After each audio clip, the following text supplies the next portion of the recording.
நாங்கள் விளங்கிக் கொள்ள வேண்டிய விஷயம் என்ன தெரியுமா? சம்பாதிக்கிற சம்பாத்தியத்தில் எங்களுடைய பொருளாதாரத்தில் சில அளவை நாங்கள் அடைந்து விட்டால் இஸ்லாத்துடைய அடிப்படையில் பணக்கார லிஸ்ட்டில் நாங்கள் வந்துடுவோம், பணக்கார அந்தஸ்தை நாங்கள் அடைந்துருவோம். இப்படி அடைந்தால் எங்களுடைய சம்பாத்தியம், எங்களுடைய வருமானத்தில் ஒரு பகுதி எங்களுக்குரியது அல்ல. பெரியோர் தொகை அள்ளி கொடுக்கணுன்ற மாதிரி நம்ம நினச்சி கொண்டிருக்கிறோம். இல்லை, நம்ம சம்பாதிக்கிறதுல 102%. 1000 ரூபா சம்பாதிச்சா 25 ரூபா 2 டொஃபி வாங்குற காசு. அஸ்ஸலாமு அலைக்கும் வரஹ்மத்துல்லாஹி வபரகாத்துஹு. இன்னல் ஹம்தலில்லாஹ் நஹ்மதுஹு வ நஸ்தஈனுஹு வ நஸ்தக்ஃபிருஹு வ நஊது பில்லாஹி மின் ஷுரூரி அன்ஃபுஸினா வ மின் ஸய்யிஆத்தி அஅமாலினா. மை யஹ்திஹில்லாஹு ஃபலா முதில்ல லஹு வ மை யுத்லில் ஃபலா ஹாதிய லஹு. வ அஷ்ஹது அல்லா இலாஹா இல்லல்லாஹு வஹ்தஹு லா ஷரீக லஹு வ அஷ்ஹது அன்ன முஹம்மதன் அப்துஹு வ ரசூலுஹு அம்மா பஅத். எல்லாம் வல்ல அல்லாஹ்வின் நல்லடியார்களே, அல்லாஹ்வுடைய மாபெரும் கிருபையினால் அல்லாஹு சுப்ஹானஹு வ தஆலா கடமையாக்கிய ஜும்மாவுடைய கடமையை நிறைவேற்றுவதற்காக நாம் அனைவரும் இந்த இடத்தில் ஒன்று கூடியிருக்கிறோம். இந்த அழகிய சந்தர்ப்பத்தில் முறை அறிந்து ஜகாத் கொடுப்போம் என்ற தலைப்பில் ஒரு சில விடயங்களை தெளிவுபடுத்தலாம் நினைக்கின்றேன். அன்புக்குரிய இஸ்லாமிய சகோதரர்களே, அல்லாஹ்வின் நல்லடியார்களே, முஸ்லிம்களாக வாழக்கூடிய நமக்கு அல்லாஹுடைய புறத்திலிருந்து நபிகள் நாயகம் ஸல்லல்லாஹு அலைஹி வஸல்லம் அவர்கள் 5 விஷயங்களை நமக்கு பெரும் விஷயமாக கடமையாக்கியிருக்கிறார்கள். அது சிறு வயதிலிருந்து நாங்கள் எல்லாம் மனநமிட்ட விஷயங்கள் தான். இஸ்லாத்துடைய 50 கடமைகள். அதில் மிக முக்கியமான ஒன்று கலிமா, அதே மாதிரி தொழுகை, ஜகாத், நோன்பு, ஹஜ். இதை பொறுத்த வரைக்கும் கிட்டத்தட்ட ஒரு 10 வயசுலேருந்து, அது சாதாரண 8 வயதிலிருந்து நாங்கள் எல்லாம் மனநமிட்ட ஒரு செய்தி. இஸ்லாத்துடைய கடமைகள்னு சொன்னால் இது 5 தான். நாம் டைமுக்கு தொழணும், நாம் செல்வம் படைத்தவர்களாக இருந்தால் ஜகாத்தை வழங்கணும், ரமலானுடைய மாதத்தில் நோன்பு பிடிக்கணும், இன்னும் மக்காவுக்கு சென்று காபாவுடைய ஆலயத்துக்கு செல்வத சக்தி இருந்தால் அங்கே சென்று என்ன செய்ய வேண்டும்? ஹஜ் செய்ய வேண்டும். இதெல்லாம் நாங்கள் எல்லாரும் அறிந்த ஒரு விஷயம். ஆனால் இன்றைக்கு நம்முடைய நிலைமை எப்படி இருக்குதுன்னு சொன்னால், இஸ்லாத்துடைய இந்த 5 கடமைகளில் ஒரு சில கடமைகளை சரியாக நிறைவேற்றினாலும் சில கடமைகள் மறக்கப்பட்டு வாழ்ந்து கொண்டிருக்கிறோம். அதில் குறிப்பாக இந்த ஜகாத்தை எடுக்கலாம். இந்த ஜகாத்தை பொறுத்த வரைக்கும் இன்றைக்கும் முஸ்லிம்களுடைய நிலைமை எப்படி இருக்குதுன்னு சொன்னால், நிறைய படத்தில் கேட்டாலே என்ன ஜகாத் அப்படின்னு ஒரு கடமை இருக்குதா என்ற கேள்வி எழுப்பக்கூடிய அளவுக்கு இந்த ஜகாத்துடைய நிலைமை இருக்கிறத பார்க்குறோம். 5 நேரம் தொழக்கூடியவர்கள் இடத்துல ஜகாத் சம்பந்தமான சட்டத்திட்டங்களை கேட்டு பாருங்க, சரியான தெளிவு இருக்காது. எப்படி ஜகாத் கொடுக்குறாங்கன்னு கேட்டு பாருங்க, சரியான அந்த கொடுக்கல் முறை இருக்காது. என்ன சொல்லுவாங்கன்னு சொன்னால், நாங்கள் அதிகமான தர்மங்களை செய்கிறோம் தானே, ரமலானுடைய மாதம் வந்துட்டால் அதிகமான தான தர்மங்களை செய்கிறோம், அதில் வந்து ஜகாத்தை கழிச்சிடுவான். இப்படியான சில எண்ணங்கள் நிறைய முஸ்லிம்களுடைய மத்தியில் இருக்கிறத பார்க்குறோம். குறிப்பாக நம்முடைய உள்ளத்தில் முதலாவதாக பதிவு செய்ய வேண்டிய மிக மிக முக்கியமான விஷயம், அல்லாஹ் கடமையாக்கிய விஷயங்களை அதனை கடமை அறிந்து அதனை செயல்படுத்தினால் மாத்திரம்தான் அதனுடைய நன்மை நமக்கு முழுமையாக கிடைக்கும். உதாரணமாக சொல்வதாக இருந்தால், நமக்கு தொழுகை கடமை. தொலை வரக்கூடியவர் ஒரு லுகருடைய தொழுகைக்கு வாராரு, அல்லது அசருடைய தொழுகைக்கு வாராரு. வரக்கூடிய ஒரு நபர் 2 என்ன செய்கிறாரு? 10 ரக்காத்தை தொழுகிறாருன்னு வச்சுக்கோங்க. தொழுதுட்டு யாரெல்லாம் 4 ரக்காத்த லுகருக்கு 4 ரக்காத்த அசருக்கு மற்றதை சுண்ணத்தை கழிச்சிட்டு இப்படி சொன்னால் எப்படி பிழையானதோ, இதை எப்படி பிழைன்னு நாங்கள் விளங்கி வைத்திருக்கிறோமோ அதே மாதிரி தான் ஜகாத்தும். ஜகாத்தை பொறுத்த வரைக்கும் அதில் மிக முக்கியமான ஒரு கணக்கை அல்லாஹ் நமக்கு ஏற்படுத்தியிருக்கிறான். அதில் ஒரு கணக்கை நாங்கள் என்ன செய்யணும்? நிர்ணயித்து நாங்கள் ஏழைகளுக்கு வழங்க வேண்டும்.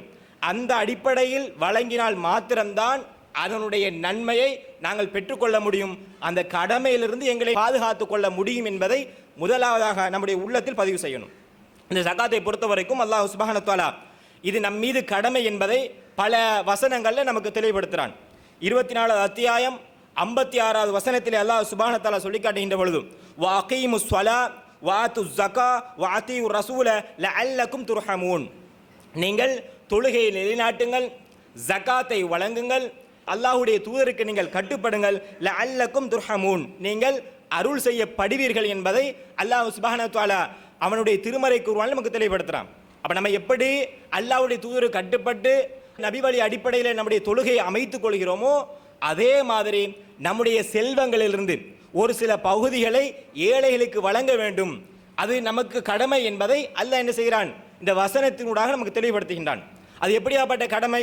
அல்லாஹ் சூரத் தௌபாவுடைய 60வது வசனத்தில் அல்லாஹ் சொல்லி காட்டுகின்ற பொழுதும், உங்களுடைய செல்வங்களில் ஏழைகளுக்கு அதே மாதிரி யாசிப்போர்களுக்கு, அதே மாதிரி ஜகாத்தை வசூலிப்போருக்கு, உள்ளங்கள் ஈர்க்கப்படக்கூடியவர்களுக்கு, அடிமைகளை விடுதலை செய்வதற்காகவும், கடன்பட்டவர்களுக்காகவும், நாடோடிகளுக்காகவும் அல்லாஹ்வுடைய பாதையிலையும் நிர்ணயிக்கப்பட்ட கணக்கு உண்டு, அவருடைய உரிமை உண்டு என்பதை அல்லாஹ் இந்த வசனத்தில் சொல்லி காட்டுகிறான். சொல்லிட்டு அல்லாஹ் சொல்லக்கூடிய விஷயம், இது அல்லாஹ்வுடைய கடமை. அப்ப அல்லாஹ் ஒரு கடமையா சுமத்துறான். இந்த நபர்களுக்கு உங்களுடைய செல்வங்களிலிருந்து ஒரு உரிமை உண்டு, அதை நீங்கள் வழங்கியே ஆக வேண்டும் என்பதை அல்லாஹ் இந்த வசனத்தினூடாக நமக்கு தெளிவுபடுத்துறான்.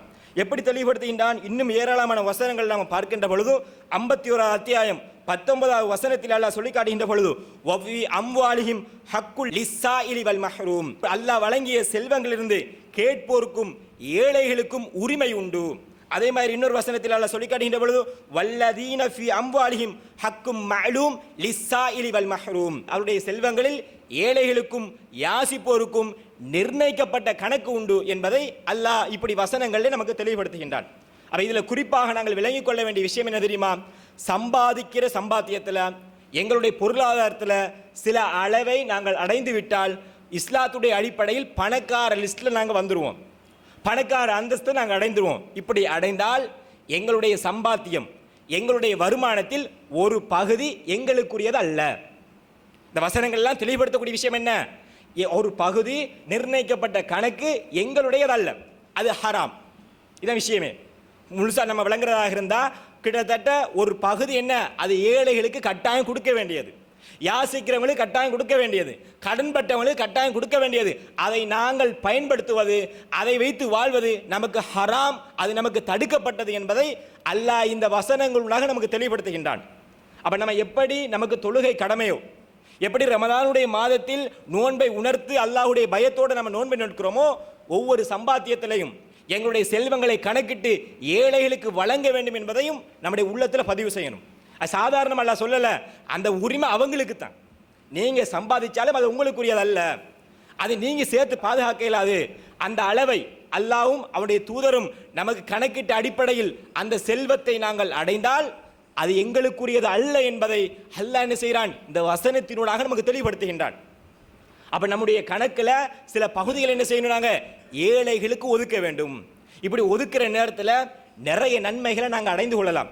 குறிப்பாக நபிகள் நாயகம் ஸல்லல்லாஹு அலைஹி வஸல்லம் இடத்துல ஒரு நபித்தோழர் வாராரு. அந்த நபித்தோழர் வந்து நபிகள் நாயகம் சொல்றாங்க, கேட்குறாரு, அவர் யார சொல்லலாம், எனக்கு ஒரு காரியங்களை நீங்கள் கற்றுத்தரணும்.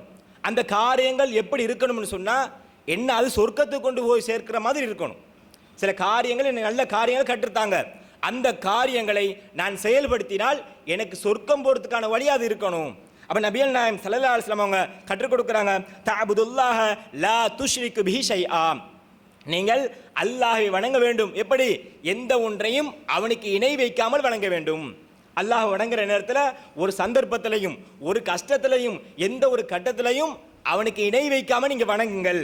வ துகீமு ஸலாத வ துஅதி ஸகாத வ தஸிலு ஸா ரஹ்மிக், நபிகள் நாயகம் தொடர்ச்சியாக சொல்கிறாங்க, நீங்கள் தொழுகையை நிலைநாட்டுங்கள், ஜகாத்தை வழங்குங்கள், உறவுகளோட பேணி நடங்க, அவர்களோட சேர்ந்து நடங்க, இப்படி சேர்ந்து நடங்கள், இது உங்களை சொர்க்கத்துக்கு கொண்டு போய் சேர்க்கும் என்பதை அந்த நபித்தோழரிடம் நபிகள் நாயகம் ஸல்லல்லாஹு அலைஹி வஸல்லம் கற்றுக் கொடுக்குறாங்க. அதை கேட்டு அவர் சென்று விடுகிறார். அதற்கு பிறகு நபிகள் நாயகம் சொல்றாங்க, இன் தமஸ்ஸக பிமா உமிர பிஹி தஹலல் ஜன்னா, நாங்கள் இவர் கற்றுக் கொடுத்த காரியத்தை இவர் சரிவரை நிறைவேற்றினால் தஹலல் ஜன்னா, அவர் சொர்க்கம் நுழைவார். அப்ப சொர்க்கம் நுழைவதற்கு ஒரு காரியமாக நபிகள் நாயகம் ஸல்லல்லாஹு அலைஹி வஸல்லம் அவர்கள் கற்றுத்தரக்கூடிய விஷயம் என்ன? நம்ம தொழுகிற மாதிரி, நோன்பு பிடிக்கிற மாதிரி எங்களுடைய செல்வங்களிலிருந்து நிர்ணயிக்கப்பட்ட கணக்கு இருக்குது, அதை ஏழைகளுக்கு நாங்கள் என்ன செய்யணும்? சரிவர வழங்க வேண்டும். இதை வழங்கினால் சொர்க்கம் உண்டு என்பதை நபிகள் நாயகம் ஸல்லல்லாஹு அலைஹி வஸல்லம் அவங்க இந்த வசனத்தினூடாக நமக்கு தெளிவுபடுத்துறாங்க. அதே மாதிரி அல்லாஹ்வுடைய திருமறை குர்ஆனிலே சொல்லி காட்டுகின்ற பொழுதும் சூரத்துல் முஃமினூன் அதனுடைய 11 வசனங்களை நாங்கள் வாசிக்கின்ற பொழுது யார் யார் சொர்க்கத்துக்கு சொந்தக்காரர்கள் என்பதை அல்ல பட்டியலிடுகின்றான். மூமின்கள், இறை நம்பிக்கையாளர்கள் வெற்றி பெற்று விட்டார்கள். வல்லதீனஹும் அனில் லக்வி முஅரிதூன் வல்லதீனஹும் லிஸ்ஸகாத்தி ஃபாயிலூன், அவர்கள் தொழுகையில் பணிவுடன் இருப்பார்கள், அவருடைய தொழுகையை பணிவுடன் இருப்பார்கள் அவர்கள். அதே மாதிரி வீணானவற்றை புறக்கணித்து வாழ்வார்கள், ஜகாத்தை வழங்கி வருவார்கள். இப்படி அல்லாஹ் என்ன செய்கிறான்? ஒவ்வொரு செயல்களாக இறை நம்பிக்கையாளர்கள் வெற்றி பெற்று விட்டார்கள், அந்த வெற்றி பெற்றவர்களுடைய செயல்களை எல்லாம் பட்டியல் போடுறான். அவங்க தொழுகையில் பேணி நடப்பாங்க, அதே மாதிரி வீணானவற்றை புறக்கணித்து வாழ்வார்கள், ஜகாத்தை நிறைவேற்றுவார்கள். தொடர்ச்சியால் சொல்லுகின்ற பொழுது அவருடைய கற்பை தவறான முறையில் எந்த ஒரு கட்டத்திலையும் செயல்படுத்த மாட்டார்கள், பேணி பாதுகாப்பார்கள். அதே மாதிரி அல்லாஹ் சொல்லி காட்டுகின்றான், நம்பி ஒப்படைக்கப்பட்டால் அமானிதங்களை பாதுகாத்துக் கொள்வார்கள், தொழுகையிலே பேணுதலாக இருப்பார்கள். இதை அல்லாஹ் பட்டியலிட்டு விட்டு அவர்களுடைய அந்தஸ்தை அல்லாஹ் சொல்லி காட்டுகின்றான். எப்படி? உலாய்க ஹுமுல் வாரிசூன் அல்லதீன யர்சூனல் ஃபிர்தௌஸ் ஹும் ஃபீஹா ஹாலிதூன்.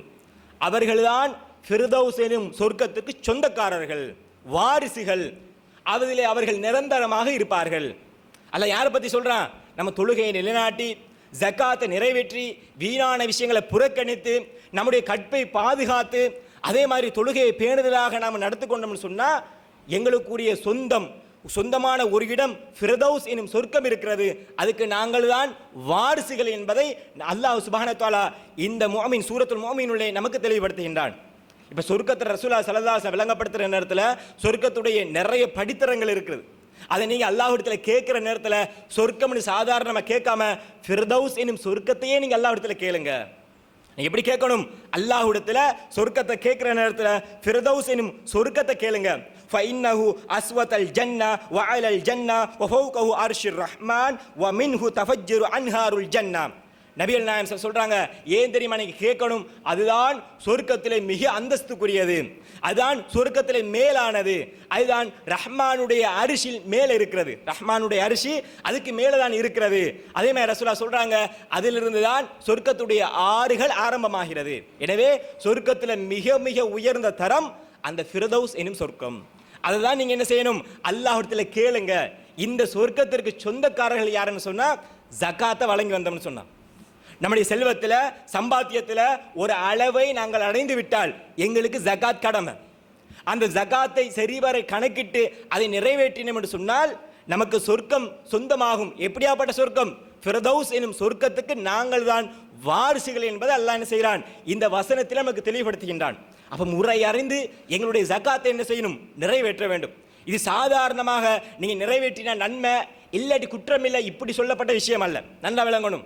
தொழுகையை எப்படி நாம் தவறு செஞ்சால் தொழுகையை விட்டால் நாளை மறுமையில் தண்டிக்கப்படுவோமோ அதே மாதிரி எங்களுடைய ஜகாத்தில், எங்களுடைய வருமானங்களில், எங்களுடைய செல்வங்களில் ஜகாத்தை சரிவர நிறைவேற்றவில்லை என்று சொன்னால் நாளை மறுமையில் இதற்காகவே தண்டனைக்கு ஆளாக்கப்படும். அல்லாஹ் சுப்ஹானஹு வ தஆலா சூரத்து தௌபாவிலே அல்லாஹ் சொல்லி காட்டுகின்ற பொழுது 30, 34, 35 வசனத்திலே இவர்களுடைய நிலைமை பற்றி அல்லாஹ் சொல்லி காட்டுகின்றான். எப்படி? வல்லதீன யக்னிஸூன ذஹப வல் ஃபில்லா வலா யுன்ஃபிகூனஹா ஃபீ சபீலில்லாஹ். தங்கம் வெள்ளிகளை அல்லாஹ்வுடைய பாதையில் செலவு செய்யாமல் சேகரித்து வைக்கக்கூடியவர்களுக்கு கடுமையான வேதனை உண்டு என்று எச்சரிப்பீராக. நபிகள் நாயகம் ஸல்லல்லாஹு அலைஹி வஸல்லம் அவர்களுக்கு அல்லாஹ் போடக்கூடிய கட்டளை. யார் தங்கம் வெள்ளிகளை அல்லாஹ்வுடைய பாதையில் செலவழிக்காமல் சேர்த்து வைக்கிறார்களோ அவர்களுக்கு கடுமையான துன்புறுத்தும் வேதனை உண்டு என்பதை நீங்கள் எச்சரிப்பீராக. சொல்லிவிட்டு அல்லாஹ் தொடர்ச்சியாக சொல்லி காட்டினான், யௌம யுஹ்மா அலைஹா ஃபீ நாரி ஜஹன்னம ஃபதுக்வா பிஹா ஜிபாஹுஹும் வ ஜுனூபுஹும் வ ظுஹூருஹும் ஹாதா மா கனஸ்தும் லி அன்ஃபுசிக்கும் ஃபதூகு மா குன்தும் தக்னிஸூன். அல்லாஹ் சுப்ஹானஹு வ தஆலா தொடர்ச்சியாக சொல்லி காட்டுகின்ற பொழுது அல்லாஹ் நம்மிடத்தில் சொல்லுவான், நாளை மறுமையில் இது நரகத்தில் காய்ச்சப்பட்டு சூடாக்கப்பட்டு அதனால் அவருடைய நெற்றிகளிலும் முதுகுகளிலும் விழாப்புறங்களிலும் சூடுபடப்படும்.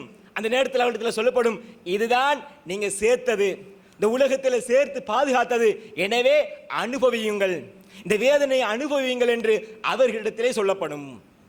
நம்ம தங்கம் வெள்ளிகளை சேர்த்து வச்சோம்னு சொன்னா, அதை அல்லாஹ்வுடைய பாதையில் செலவு செய்யாமல் இருந்தோம்னு சொன்னா நாளை மறுமையில் இப்படியாப்பட்ட தண்டனை இருக்கிறது என்பதை அல்லாஹ் சூரத் தௌபாவுடைய 34, 35 வசனத்தில் நமக்கு தெளிவுபடுத்துகின்றான். இந்த வசனத்தை நம்ம மேலோட்டமாக பார்க்குற நேரத்தில் செல்வத்தை சேர்த்து வச்சாலே குற்றம் மாதிரி அப்படித்தானே இருக்குது. செல்வத்தை சேர்த்து வச்சாலே அந்த செல்வம் நரகத்தில் சூடாக்கப்பட்டு நமக்கு வேதனை செய்யப்படும் என்ற மாதிரி இந்த வசனம் இருக்குது. இதே மாதிரி சஹாபாக்களுக்கும் இருந்துச்சு. இதே மாதிரி சஹாபாக்கள் நினைச்சாங்க, செல்வத்தை சேர்த்து வச்சாலே நமக்கு குற்றமா, செல்வத்தை சேர்த்து வச்சாலே நமக்கு தண்டனையா? அப்ப உமர் ரலியல்லாஹு அவங்க சொல்றாங்க, உங்களுடைய பிரச்சனையை, உங்களுடைய குழப்பத்தை நான் தீர்த்து வைக்கிறேன் என்று நபிகள் நாயகம் ஸல்லல்லாஹு அலைஹி வஸல்லம் அவர்களை சந்திக்கிறாங்க. யார் சொல்லலாம், இப்படி ஒரு வசனம் இருக்குது, இதுக்கு ஒரு விளக்கம் என்ன? அப்பதான் நபிகள் நாயகம் சொல்றாங்க, நீங்கள் சேர்க்கலாம், அதற்குரிய ஜகாத்தை கொடுத்தால் உங்களுடைய செல்வம் தூய்மையாகிவிடும், உங்களுடைய செல்வத்தை அல்லாஹ் பரிசுத்தப்படுத்தி விடுவான் என்று நபிகள் நாயகம் ஸல்லல்லாஹு அலைஹி வஸல்லம் தெளிவுபடுத்துறாங்க. இந்த வசனத்தில் மிக முக்கியமான ஒரு விஷயம் இருக்குது. அதே நேரத்தில் இந்த ஹதீஸ்லேயும் மிக மிக முக்கியமான விஷயம் இருக்குது. செல்வத்தை சேர்த்தால் குற்றம். எப்படி சேர்த்தால்? அதனுடைய ஜகாத்தை வழங்காமல் சேர்த்தால். அந்த ஜகாத்தை சரிவர நிறைவேற்றிட்டோம்னு சொன்னால் எங்களுடைய செல்வங்களை எவ்வளவு நாளும் சேர்த்து வைக்கலாம். அதே நேரத்தில் இப்போ நிறைய உலமாக்கள், நிறைய பேர் நம்ம எல்லாம் ஜகாத்தை எப்படி கொடுக்கணும்னு விளங்கியிருக்கிறோம் தெரியுமா? நம்ம எல்லாம் அறிஞ்ச ஒரு விஷயம்தான், நம்முடைய செலவு போக எஞ்சியதை ஜகாத் கொடுக்கணும். அப்படித்தான் நம்ம நிறைய பேர் நினச்சி கொண்டு இருக்கிறோம். நிறைய பேருடைய உள்ளத்தில் இருக்கிற விஷயம் என்ன? நாங்கள் சம்பாதிக்கிறதுல செலவழிச்சிட்டு மிஞ்சிறதை சேமித்து பாதுகாக்கணும். அதில் எவ்வளோ மிஞ்சுதோ அதை நம்ம வேறு தொழிலுக்கு போடாமல் சேமித்து வச்சோம்னு சொன்னால் அதுக்கு ஜகாத்தை வழங்கணும், அதுதான் ஜகாத்தை கொடுக்கணும்னு நம்ம நினைக்கிறோம். ஆனால் இந்த ஹதீஸ் சொல்லக்கூடிய விஷயம் என்ன தெரியுமா? எங்களுடைய செல்வங்களில் சம்பாதிச்சுட்டு செலவழிக்கவே இயலாது. அதில் நிர்ணயிக்கப்பட்ட கணக்கு இருக்குது, அதை ஏழைகளுக்கு வழங்கிட்டு தான் செலவு செய்யணும். அதான் ரசூலுல்லாஹ் வழங்கப்படுத்துறாங்க, உங்களுடைய செல்வங்களில் செலவழிச்சிட்டு எஞ்சியதை தூய்மைப்படுத்துவதற்கான ஜகாத். சம்பாதிச்சிட்டோம், ஒரு 2000 ஒரு நாளைக்கு சம்பாதிக்கிறோம், எங்களுடைய செல்வங்கள் இஸ்லாம் சொல்லக்கூடிய அடிப்படையில் அந்த செல்வந்தர் என்ற லிஸ்ட்டில் நாங்கள் இருக்கிறோம், அதில் இல்லாட்டி பிரச்சனை இல்லை. அந்த லிஸ்ட்டில் நாங்கள் இருக்கிறோமாக இருந்தால் எங்களுடைய சம்பாத்தியம் ஒரு 2000 வருது.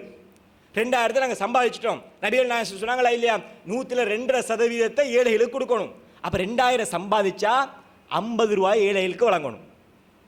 அந்த 2000ல் 1950 ரூபாய் எங்களுடையது, 50 ரூபாய் ஏழைகளுக்குரியது. ஏதான் இந்த ஜகாத் நமக்கு வலியுறுத்தக்கூடிய மிக மிக முக்கியமான விஷயம். இன்னைக்கு இப்படி சின்ன கணக்கைத்தான் இன்னைக்கு நிறைய பேர் நிறைவேற்றதே இல்லை. ஏதோ ஜகாத் வந்து கடமையாக்கப்பட்டிருக்குது, ஏதோ பெரிய ஒரு தொகை அள்ளி கொடுக்கணுன்ற மாதிரி நம்ம நினச்சி கொண்டு இருக்கிறோம். இல்லை, நம்ம சம்பாதிக்கிறதுல 102%. 1000 ரூபா சம்பாதிச்சா 25 ரூபா 2 டொஃபி வாங்குற காசு, என்ன 2-3 டொஃபி வாங்குற காசு. 2000 ரூபா சம்பாதிச்சா 50 ரூபா, அதுவும் 4-5 டொஃபி வாங்குற காசு. இன்னைக்கு சம்சா கூட 50 ரூபாய் தரமாட்டான். அந்த அளவுக்கு என்ன விலைவாசி ஏறி போய்த்திருக்குது. ஜகாத் கொடுக்க சொன்ன மார்க்கம் 50 ரூபா. 2000 ரூபா சம்பாதிச்சா ஒரே ஒரு 50 ரூபா கொடுத்துருங்க.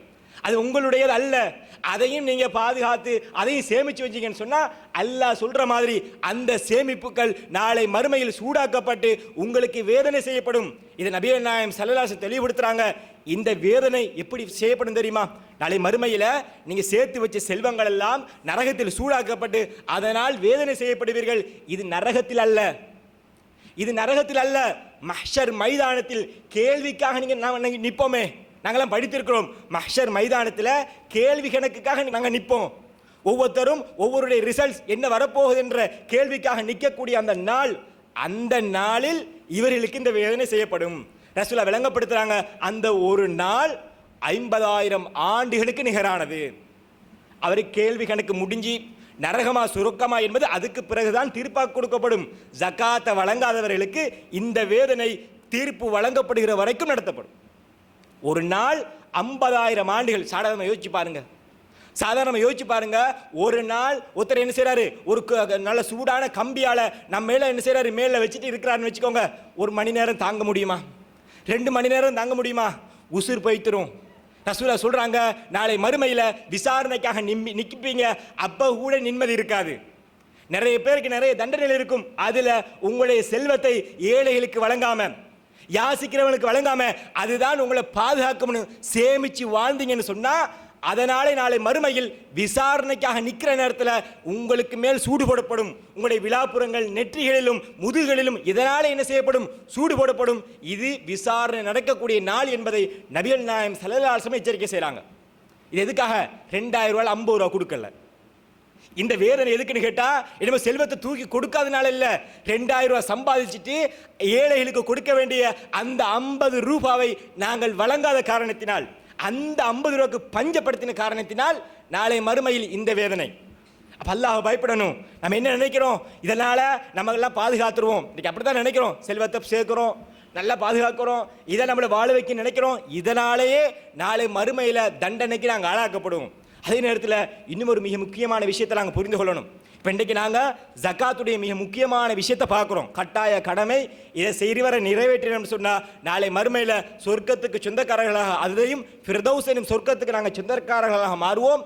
இதை சரிவர நிறைவேற்றவில்லை என்று சொன்னால் நாளை மறுமையில் விசாரணையுடைய நாளில் நாங்கள் என்ன செய்யப்படுவோம், கடுமையான தண்டனைக்கு நாங்கள் ஆளாக்கப்படுவோம். இது மிக முக்கியமான விஷயம் இல்லையா? எங்களுடைய வாழ்க்கைக்கு தேவையான ஒரு விஷயம்.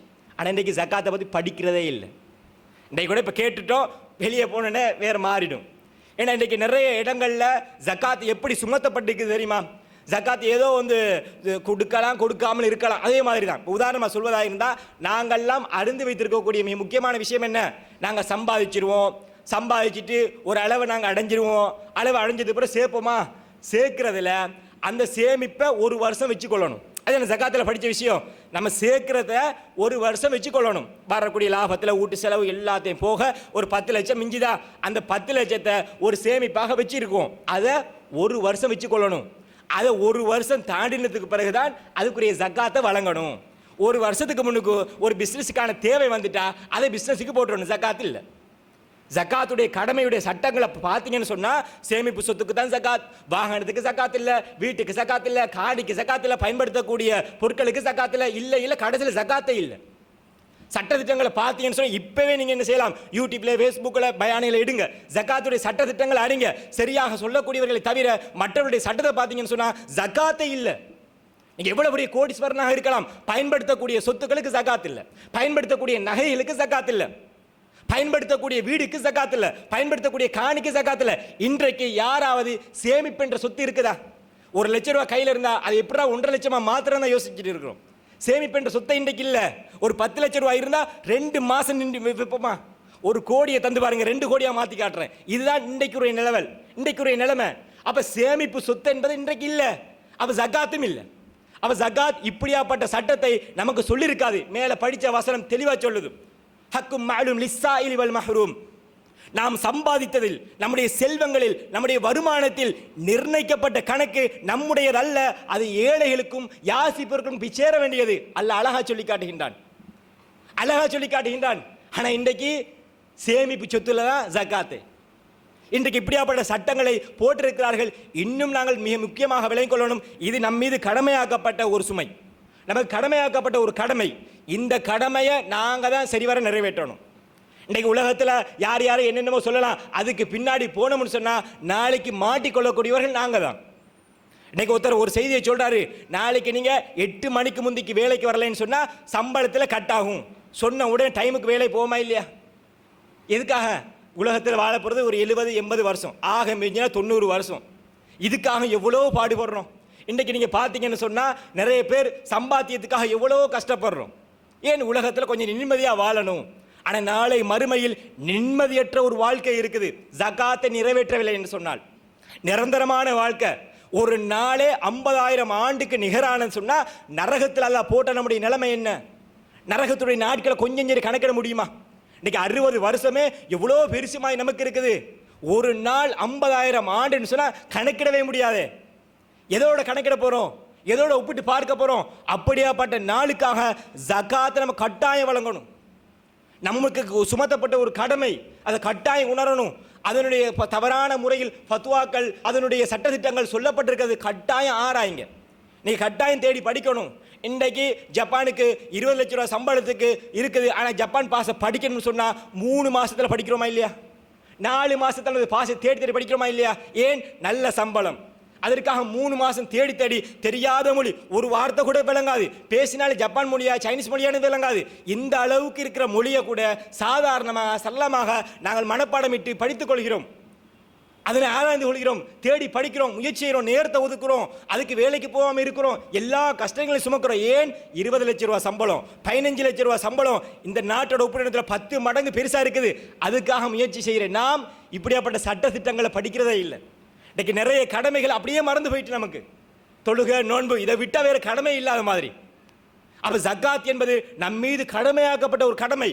அதை செஞ்சால் மாத்திரம்தான் நாளை மறுமையில் சொர்க்கத்தை நம்ம அடைய முடியும். அதை செய்யலைன்னு சொன்னால் மிகப்பெரிய ஒரு தண்டனைக்கு ஆளாகும். நபிகள் நாயகம் ஸல்லல்லாஹு அலைஹி வஸல்லம் சொன்னாங்க, நாளை மறுமையில் அல்லாஹ் ஒரு கல்லை வைத்திருக்கிறான், ஒரு கல்லை அல்லாஹ் வைத்திருக்கான். நரகத்தில் சூடாக்கப்பட்ட அந்த கல் உங்களுடைய மார்பத்தின் விளிம்பில் அது போடப்படும். போடப்பட்ட உடனே அது உடம்பு வழியாக சென்று தோல் பூஜம் வழியாக வெளியாகும். அது தோல் பூஜ்யத்தில் அது வைக்கப்படும். அது வைத்தவுடன் மார்பு வெளியாக அது வெளியாகும். இது நரகத்தில் அவருக்கு தண்டனையாக சுமத்தப்படும். யார்? ஜகாத்தை வழங்காதவர்கள், சொத்துக்களை சேர்த்து சேர்த்து சேகரித்து அதனை ஏழைகளுக்கு வழங்காமல் இருந்தவர்கள். இவர்களுக்கு இப்படியாப்பட்ட தண்டனை உண்டு என்பதை நபிகள் நாயகம் ஸல்லல்லாஹு அலைஹி வஸல்லம் நமக்கு எச்சரிக்கை செய்கின்றார்கள். அப்போ நம் மீது சுமத்தப்பட்ட இந்த ஜகாத்தை கட்டாயமாக நாங்கள் அறியணும். என்னுடைய சட்டத்திட்டங்களை கட்டாயம் தேடி படிக்கணும். அது நம்முடைய வாழ்க்கைக்கு மிக மிக முக்கியமான ஒன்று. எப்படி நபி வழி தொழுகைன்னு நம்ம தொழுகை நிலைநாட்டுறோமோ இதே மாதிரி நாங்கள் ஜகாத்தை கட்டாயமாக நிறைவேற்ற வேண்டும் என்பதை இந்த இடத்தில் உங்களுடைய உள்ளத்தில் பதிவு செய்தவனாக எனது உரையை முடித்துக் கொள்கிறேன். வஸ்ஸலாமு அலைக்கும் வரஹ்மத்துல்லாஹி வபரகாத்துஹு.